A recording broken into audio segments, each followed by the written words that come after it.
Syrian army units continue to repel and target terrorists in various areas, frustrating the infiltration attempts of some of their groups and destroying the dens and gatherings. Gatilov says Moscow expresses hope that Mistura will propose ideas to relaunch the political process regarding Syria.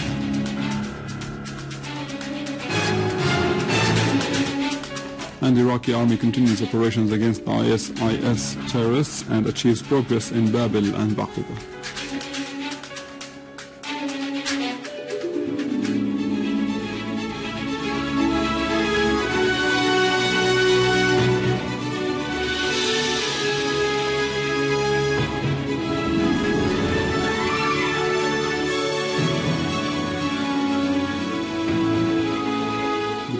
This is News in English from the Syrian Television in Damascus.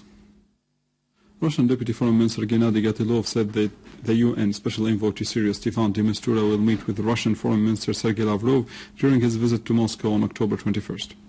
Gatilov hoped that de Mistura will contribute to resuming dialogue regarding the crisis in Syria, stressing that de Mistura intends to relaunch inter-Syrian contacts and pays a lot of efforts to achieve this purpose. He expressed hope that Mistura will tell his ideas, allowing to relaunch the political process on Syria, adding that his country is very interested in listening to de Mistura's assessment with regard to his visit to Damascus, where he met representatives of the Syrian leadership in addition to consultations he held in other regional countries, including Tehran.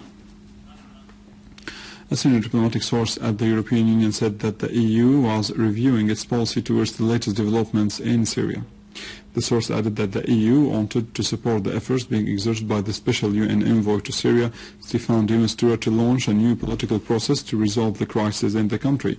The source referred that the EU foreign ministers, who will meet in Luxembourg next Monday, will encourage new political initiatives in this concern.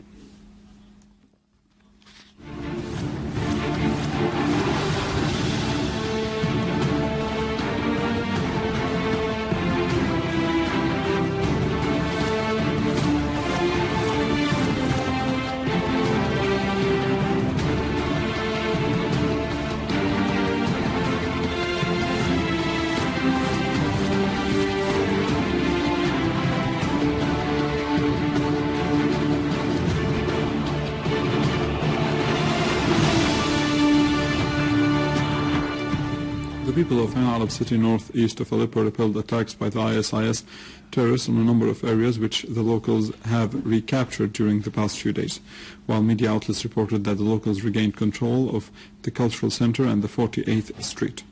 Local sources affirmed that ISIS terrorists withdrew from the city. The sources added that about 374 terrorists were killed since last month in this operation. Media sources reported that the city is almost clear of all ISIS terrorists except for a small number, and that the terrorists positioned themselves behind Ayn Arab Hill and Mishtan Nur mountain following fierce battles which forced the terrorists to retreat from the cultural center, the 48th Street, and retreat 7 kilometers away from the radio building controlled by the locals.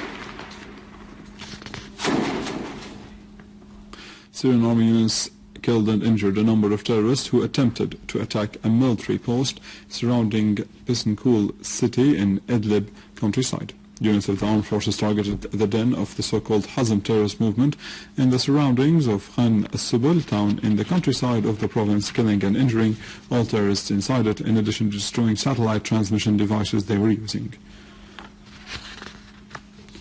In central Syria, military units continue to repel and target terrorists in various areas, frustrating the infiltration attempts of some of their groups and destroying the dens and gatherings of others, with many of the terrorists getting killed in the course of the military operations. Units of the armed forces killed and injured a number of terrorists near the 5th Island in Adwar neighborhood and the countryside of Homs Central province.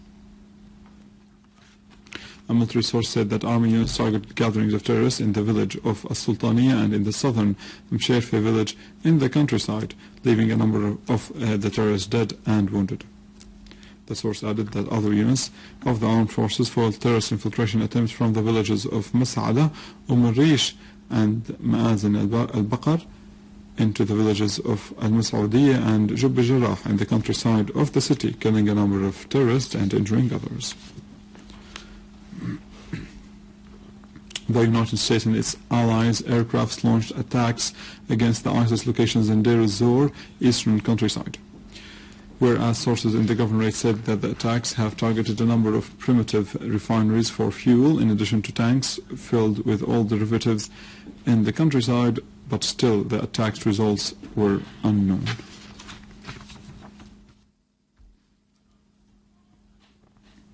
The British The Guardian newspaper published an article by Jonathan Freeland, who affirmed that ISIS and Ebola virus constitute a dangerous duality that threatens the whole world as the two started to extend and spread quickly. He added that the ISIS spreads death and destruction in the same states while the US and its allies are not doing anything to confront its danger. He went on to say that the world did not realize the dangers of this terrorist organization when it carried out mass killing operations against Syrian and Iraqi citizens, but the West realized its danger only when it started to behead Western victims.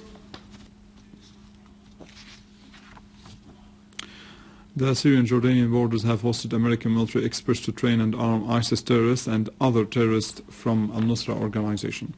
The Lebanese Safir newspaper disclosed that scores of Jordanian terrorists infiltrated into the Syrian territories last Monday, including the leader of the terrorist group, Omar Mahdi al-Zaidan, to join the ISIS terrorists in the city of Raqqa. The Turkish borders have also been hosting ISIS terrorists at the directives of Erdogan, who offered them huge funds and logistic support to launch attacks against Syrian people and infrastructure. Going to Iraq, army forces continue their operations as they have killed the leader of the snipers brigade in al-Assad in the northeast of Baquba. In the north of Babel, the Iraqi aircrafts eliminated 10 ISIS terrorists and destroyed 4 vehicles belonging to them. On the other hand, the death toll of Baghdad terrorist blasts rose to 23 and more than 50 wounded, as the first blast has occurred east of Baghdad, killing 13, while the second one was in the north of Baghdad, killing 5 and injuring 14, and the third blast was in the middle of Baghdad, killing at least 5 people.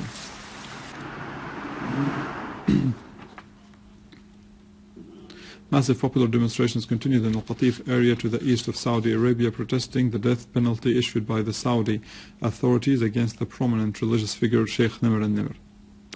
The protesters called the international community to interfere and stop the sentence, which is void and came as revenge by al-Saud regime.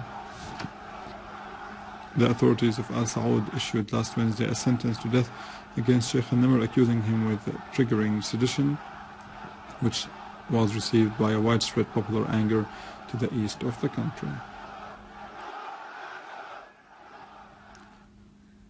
In Libya, 18 at least were killed during violent clashes in Benghazi city. A medical source in the city said to France Press that 18 people were killed today during clashes between the army supporters and the Islamic militants in the other areas. Helicopters launched a raid in the southeast of Benghazi as the death toll in the city rose to 52 since starting the operation of returning Benghazi back by the army forces. And in Turkey, the jurisdiction has stopped chasing the 53 people, including 2 sons of former ministers, who were accused in a huge corruption case in 2013. Among these charged people, the son of former interior minister and the son of former trade minister, noting that the 53 accused were arrested in the middle of last December during the campaign of arrests against corruption, which led to the resignation of 3 ministers and destabilized Erdogan's government. With this, we end our news for today. Thank you for watching. For more details about Syria and the region and to view this bulletin again, you can always visit our website in English, www.syriaonline.sy. Now to the latest business and market news with Nariman, but after a short.